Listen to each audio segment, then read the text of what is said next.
Atceramies administratīvu teritoriālo reformu. Mums bija viena novade, tad bija nakts pārunas, pēkšņi parādījās otri novadi, jauni novadi. Un kas notiek ar izglītības tīklu, skolu reorganizāciju, izglītības iestāžu? Mēs esam izstrādājuši kritērijus, un tad politiski vienas partijas pārstāvji pasaka, ka mēs tam nepiekrītam. Un ko dara koalīcijas partneri? Pasauc koalīcijas partneri un pasaka, labi, kas jums nepatīk? Jums vajag šo skolu? Labi, politiski vienojāmies. Uztaisīsim viņu par pieejamības skolu. Un šādi stāsti ir ļoti daudz.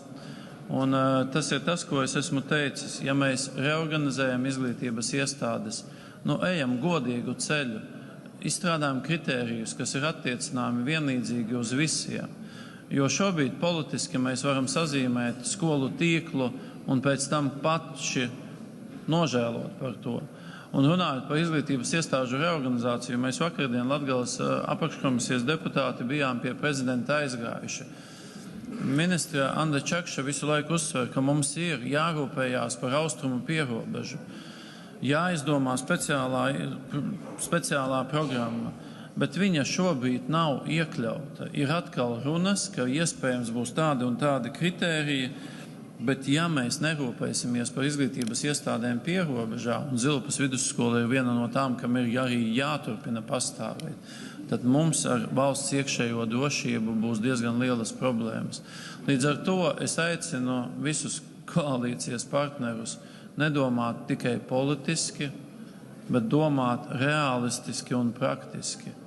Savādāk, kāds būs ieguvējs, bet kāds blakus iedzīvotājs nesapratīs, ka pēc tajā pašvaldībā, kurā nav pārstāvēts kāds konkrēts politiskais spēks no koalīcijas, to skolu likvidē, bet blakus pašvaldībām, kuras skola ir tieši ar tādām pašām problēmām, saglabā.